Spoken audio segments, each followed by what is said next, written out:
जोर जोर से खटखटाते हुए उत्तम की माँ बाथरूम के बाहर से चिल्लाने लगी, उत्तम बेटा, दरवाजा खोल, जल्दी बाहर आ।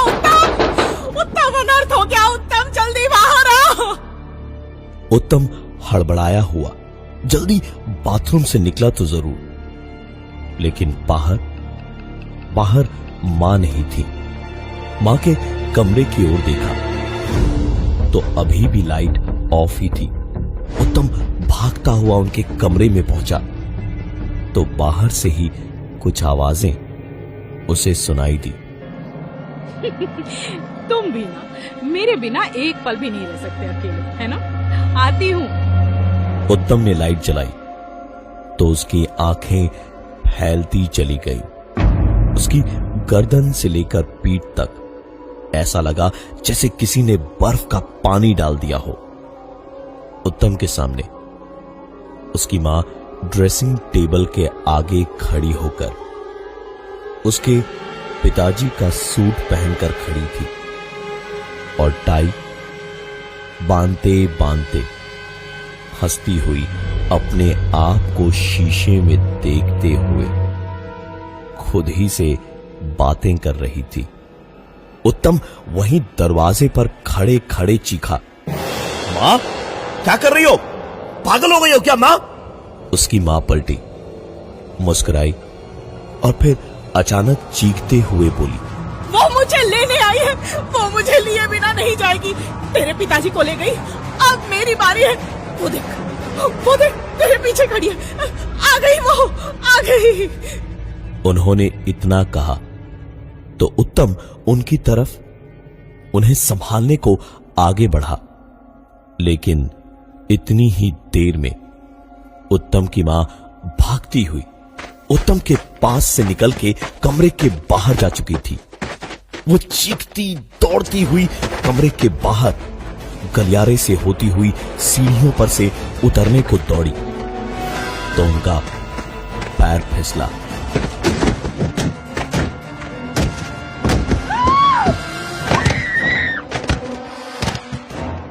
उत्तम की मां सीढ़ियों से नीचे गिरी, लेकिन पिताजी की तरह वो बच नहीं पाई। उन्होंने मौकाए वारदात पर ही अपना दम तोड़ दिया।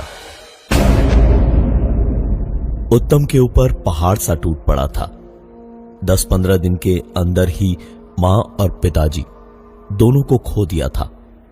किसी तरह उसने खुद को संभाला। एक अनजाना सा डर उसके दिल में घर कर चुका था। उसे हर वक्त खटका सा लगा रहता था कि कब क्या हो जाए। मां की भी 13वीं का दिन आया। श्राद्ध वगैरह का काम खत्म हुआ तो दोपहर का ही वक्त था। उत्तम आंखों में सबसे छुपाकर आंसू लिए हुए मां पिताजी के कमरे में पहुंचा और कुछ देर बस यूं ही पूरे कमरे को देखता रहा। एक अजीब सी थकान भरी कराह के साथ रोता हुआ मां पिताजी के पलंग पर बैठा तो आंसू पूरी तरह सब्र का बांध तोड़कर छलक गए। अगर बीवी ने उत्तम को ऐसे रोते हुए देख लिया तो वो भी कमजोर पड़ जाएगी। यही सोचकर आंखों से आंसू पहुंचने लगा तो उसकी नजर सामने टेबल पर पड़ी तो उत्तम ने देखा कि मां और पिताजी के नाम आई हुई वो दोनों चिट्ठियां सामने रखी थी। उसने दोनों चिट्ठियां उठाई और फाड़कर उनमें लिखा क्या था ये देखा तो उत्तम का हाथ तुरंत ही उसके मुंह को ढक गया कि डर से कहीं चीख न निकल जाए। दोनों चिट्ठियां खाली थी, लेकिन आखिर में बस एक ही चीज लिखी थी, आपकी आज्ञाकारी सुमन। उत्तम इतनी बुरी तरह घबरा गया था कि उसके हाथ से दोनों चिट्ठियां गिर गई। इसी बीच एक बार फिर से घर की डोरबेल बजी। उत्तम ने दोनों चिट्ठियां उठाकर अपने जेब में रखी और दरवाजे तक पहुंचते पहुंचते उत्तम की आंखों में खौफ नाचने लगा था, क्योंकि एक और चिट्ठी उसके सामने दरवाजे के नीचे से सरका के रखी हुई थी। उत्तम ने चिट्ठी उठा के तुरंत दरवाजा खोला और बाहर देखा तो पोस्टमैन या कोई और वहां था ही नहीं। उसने चिट्ठी पलट कर देखी। इस बार चिट्ठी उसकी बीवी के नाम पे आई थी।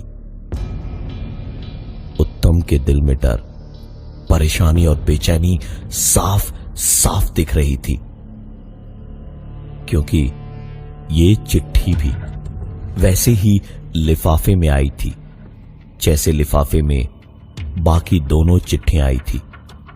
उसने वो चिट्ठी बिना खोले ही अपनी जेब में रख ली और चुपचाप जाकर अपने कमरे में सो गया। उसने अपनी बीवी को कुछ नहीं बताया। रात किसी तरह कटी और सुबह जल्दी तैयार होकर उत्तम ऑफिस के लिए निकल गया और ऑफिस में पहुंचकर बिल्डिंग की छत पे जाके उत्तम ने जेब से तीनों चिट्ठियां निकाली और जेब में अपना लाइटर ढूंढने लगा। जब लाइटर नहीं मिला तो उत्तम ने तीनों चिट्ठियां बस यूं ही फाड़नी शुरू कर दी, टुकड़े टुकड़े करके वहीं छत पे ही कोने में कागज के टुकड़े फेंके। और तभी उत्तम का फोन बजा। फोन उसकी बीवी का था, जिसने रोते रोते बताया कि घर में कोई है शायद। वो सो रही थी और नींद में ही किसी ने अभी अभी बहुत बुरी तरह मारा पीटा है उसे। उत्तम तुरंत उठकर घर की ओर भागा और कुछ आधी घंटे के बाद घर पहुंचकर उत्तम ने अपने सामने दरवाजे पर देखा तो तीनों चिट्ठियां वहीं सामने पड़ी थी। उत्तम ने तीनों चिट्ठियां उठाई